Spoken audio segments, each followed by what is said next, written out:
فاعوذ باللہ من الشیطان الرجیم بسم اللہ الرحمن الرحیم وَأَلَّفَ بَيْنَ قُلُوبِهِمْ، اور ان اہل ایمان کے دلوں میں اللہ نے محبت پیدا کر دی۔ لَوْ أَنفَقْتَ مَا فِي الْأَرْضِ جَمِيعًا مَا أَلَّفْتَ بَيْنَ قُلُوبِهِمْ، اے نبی اگر آپ دولت کے ذریعے سے محبت پیدا کرتے کہ لوگوں کو زیادہ زیادہ ان کے دل کی نرمی کے لیے، تالیف قلب کے لیے جو ہے پیسے دیے جائیں، اگر زمین کی ساری دولت بھی آپ خرچ کر دیتے تو ان میں یہ تالیف، یہ الفت پیدا نہیں ہو سکتی تھی۔ ولیکن اللہ الف بینہم، یہ تو اللہ تعالیٰ ہی نے ان کے مابین یہ الفت پیدا کر دی ہے۔ ولیکن اللہ الف بینہم انہ عزیز الحکیم، یقیناً وہ زبردست ہے، حکمت والا۔ یا ایھا النبی حسبک اللہ ومن اتبعک من المؤمنین، اے نبی آپ کے لیے اللہ کافی ہے اور وہ کہ جو پیروی کر رہے ہیں آپ کی اہل ایمان میں سے۔ یا ایھا النبی حرض المؤمنین علی القتال، اب یہ تحریض کا لفظ پھر آ گیا جو سورہ نساء میں ہم پڑھ چکے ہیں۔ وحرض المؤمنین علی القتال، اے نبی شوق دلائیے، ترغیب دلائیے، ابھاریے، ایمان کے جذبات کو ذرا اپیل کیجئے اہل ایمان کے کہ وہ قتال صابرون، اگر تم میں سے 20 ہوں گے صبر کرنے والے، یغلبوا مئتین، تو وہ 200 پر غالب آ جائیں گے۔ وَإِن یکن منکم مئۃ، اور اگر ہوں گے تم میں سے 100، یغلبوا الفا، وہ غالب آ جائیں گے 1000 پر، من الذین کفروا، کافروں میں سے، بأنہم قوم لا یفقہون، اس لیے کہ وہ سمجھ نہیں رکھتے۔ الآن خفف اللہ عنکم، اب اللہ نے تم پر سے تخفیف کر دی ہے۔ وعلم ان فیکم ضعفا، اور اللہ کے علم میں ہے یہ بات کہ تمہارے اندر کچھ کمزوری آ گئی ہے۔ فإن یکن منکم مئۃ صابرۃ یغلبوا مئتین، اب بھی یہ ہے کہ اگر تمہارے اندر 100 ہوں گے کہ جو صبر کرنے والے ہوں گے وہ 200 پر غالب آ جائیں گے۔ وَإِن یکن منکم الف، اور اگر تم میں سے 1000 ہوں گے، یغلبوا الفین بإذن اللہ، تو وہ 2000 پر غالب آ جائیں گے اللہ کے اذن سے۔ واللہ مع الصابرین، اور یقیناً اللہ صبر کرنے والوں کے ساتھ ہے۔ ما کان لنبی ان یکون لہ اسریٰ، کسی نبی کے لیے یہ جائز نہیں ہے کہ اس کے پاس قیدی ہوں، حتی یسخن فی الارض، جب تک کہ زمین کے اندر خوب خوریزی نہ ہو لے، یعنی باطل کی کمر نہ توڑی جا چکی ہو، اس وقت تک قیدی رکھنا۔ قیدی رکھنے کا مطلب تو ہے کہ وہ زندہ رہیں گے، آج نہیں تو کل انہیں چھوڑنا پڑے گا، آپ چھوڑیں گے ان کو، وہ پھر کفر کی تقویت کا باعث بنیں گے۔ تريدون عرض الدنیا، تم دنیا کا ساز و سامان چاہتے ہو، یعنی فدیہ ملے گا، مال ملے گا۔ اب یہ ظاہر بات ہے کہ نہ حضور کی یہ نیت ہو سکتی تھی معاذ اللہ، اور نہ حضرت ابو بکر کی، لیکن اللہ تعالیٰ کا معاملہ ہے، جب وہ اپنے نبیوں کے اوپر بھی کبھی گرفت کرتا ہے تو بظاہر الفاظ بڑے سخت ہوتے ہیں، بظاہر بڑے سخت ہوتے ہیں، تو اس کے اندر وہ سختی موجود ہے۔ ظاہر بات ہے کہ یہ بات نہ حضور کے لیے نہ حضرت ابو بکر کے لیے۔ تريدون عرض الدنیا، تم دنیا کا سامان چاہتے ہو، واللہ یرید الآخرہ، اللہ کے پیش نظر آخرت ہے۔ واللہ عزیز حکیم، اور اللہ تعالی عزیز اور حکیم ہے۔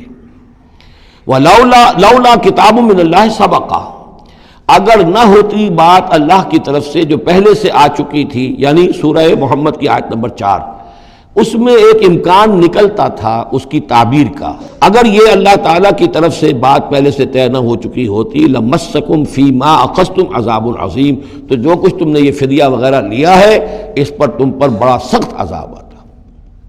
فکلوا مما غنمتم حلالا طیبا، تو اب کھاؤ جو تمہیں ملا ہے غنیمت۔ غنیمت میں وہ بھی ہے جو عین جنگ کے موقع پر مال غنیمت ملا، اور جو فدیہ اب مل رہا ہے وہ بھی غنیمت ہے۔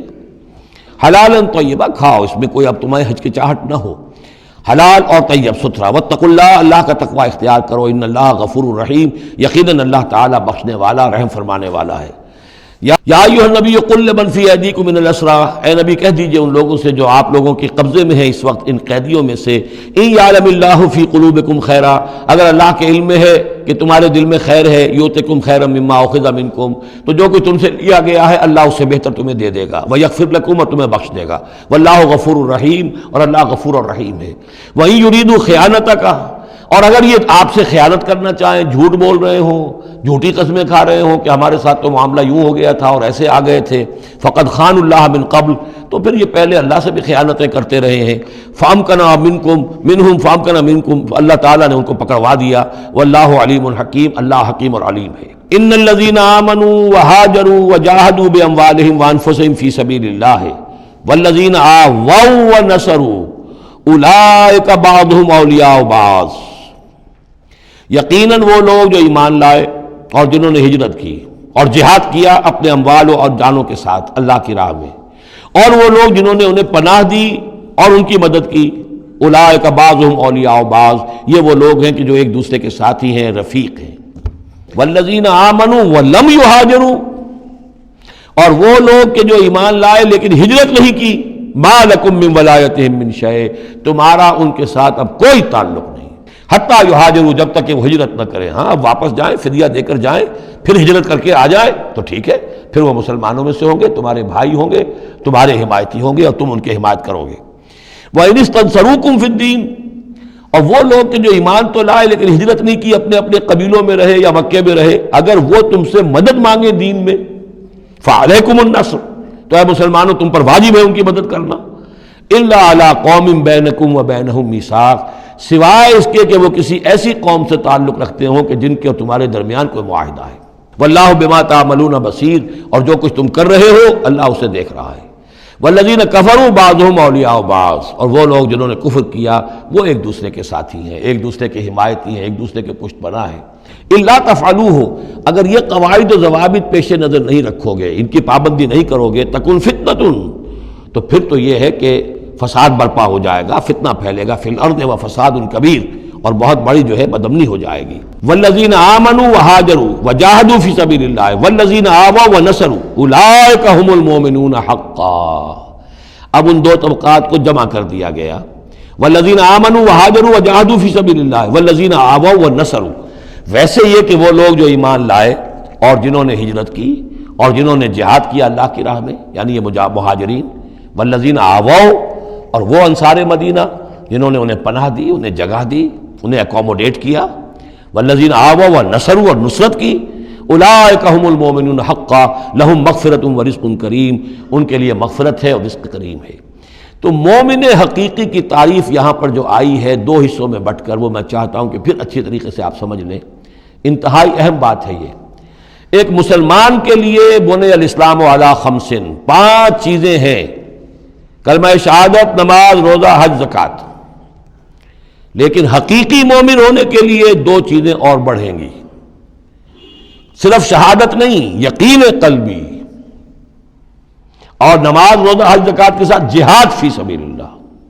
گویا کہ 7 چیزیں ہوں گی، 7 شرطیں پوری ہوں گی تو ایک شخص بندہ مومن کہلائے گا. یہ تعریف ہے کہ جو سورہ الحجرات کی آیت نمبر 14-15 میں آئی.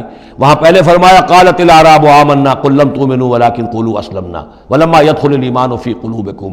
یہ بدو کہہ رہے ہیں ہم ایمان لے آئے. اے نبی ان سے کہہ دیجئے تم ایمان نہیں لائے ہو، بلکہ یوں کہو کہ ہم مسلمان ہو گئے، ہم نے اطاعت قبول کر لی ہے، ابھی تک ایمان تمہارے دلوں میں داخل نہیں ہوا.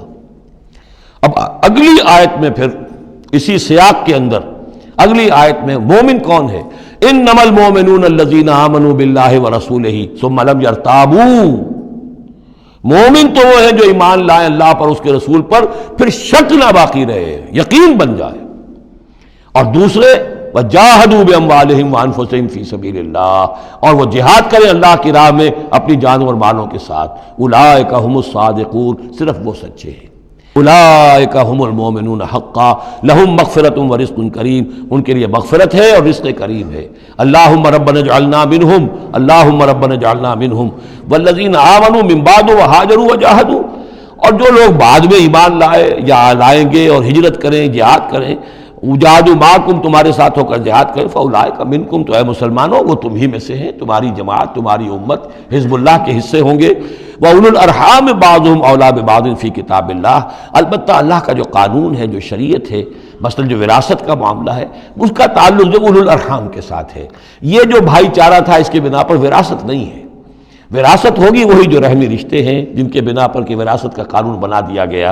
اولو الارحام بعضهم اولیٰ ببعض فی کتاب اللہ، اللہ کی شریعت کے ضابطے کے قانون میں بہرحال جو رحمی رشتے ہیں وہ یقیناً مقدم ہیں. ان اللہ بکل شیء علیم، یقیناً اللہ تعالی ہر چیز کا علم رکھتا ہے.